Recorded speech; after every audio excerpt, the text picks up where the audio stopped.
खुदावंद दे जिंदगी बख्श कलाम चों ज़बूर नंबर 38। ऐ खुदावंद अपने कहर च मैनू झिड़क ना दे ते अपने गज़ब च मैनू तनबी ना कर, क्योंकि तेरे तीर मेरे च लगे ने ते तेरा हथ मेरे ते भारी है। तेरे कहर दे सबब तो मेरे जिस्म च सेहत नहीं ते मेरे गुनाह दे बाइस मेरियां हड्डियां नूं आराम नहीं, क्योंकि मेरी बदी मेरे सिर तो गुजर गई ते ओ बड़े बोझ दी मानत मेरे लिए नहायत भारी है। मेरी हमाकत दे सबब तो मेरे जख्मां चों बदबू आउंदी है ते ओ सड़ गए ने।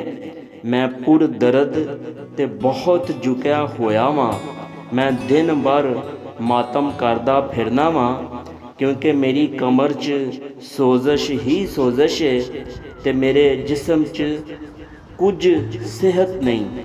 मैं नहीफ ते नहायत कुचलिया होया वां ते दिल दी बेचैनी दे सबब तो करांदा रहा। ऐ खुदावंद मेरी सारी तमन्ना तेरे सामने में ते मेरा कराहना तेरे तो छुपया नहीं। मेरा दिल धड़कदा है, मेरी ताकत घटदी जांदी है, मेरी अखां दी रोशनी मेरे तो जांदी रही। मेरे अजीज ते दोस्त मेरी बला च अलग हो गए ते मेरे रिश्तेदार दूर जा खलोते ने। मेरी जान दे खाहां मेरे लिए जाल बिछांदे ने ते मेरे नुकसान दे तालिब शरारत दियां गल्लां बोलदे ने ते दिन भर मकरो फरेब दे मनसूबे बनदे ने।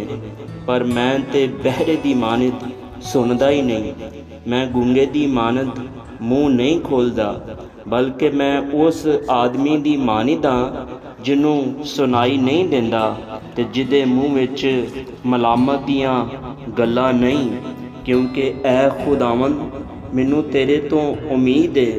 ऐ खुदावंद मेरे खुदा तू जवाब देंगा, क्योंकि मैं ते क्या वे किते ओ मेरे ते शादियाना ना वजान। जदों मेरा पैर फिसलदा है तो मेरे खिलाफ तकब्बर करदे ने, क्योंकि मैं डिगण ही वाला वां ते मेरा गम बराबर मेरे सामने में।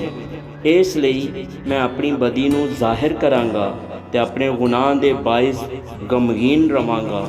लेकिन मेरे दुश्मन चुस्त ते ज़बरदस्त ने ते जिहड़े नाहक मेरे नाल अदावत रखते ने बहुत वध गए ने। जिहड़े नेकी दे बदले बदी करते ने ओ भी मेरे मुखालफ ने, क्योंकि मैं नेकी दी पैरवई करना वां। ऐ खुदावंद मैनू छड्ड ना दे, ऐ मेरे खुदा मेरे तो दूर ना रह। ऐ खुदावंद ऐ मेरी निजात मेरी मदद लई जल्दी कर। आमीन।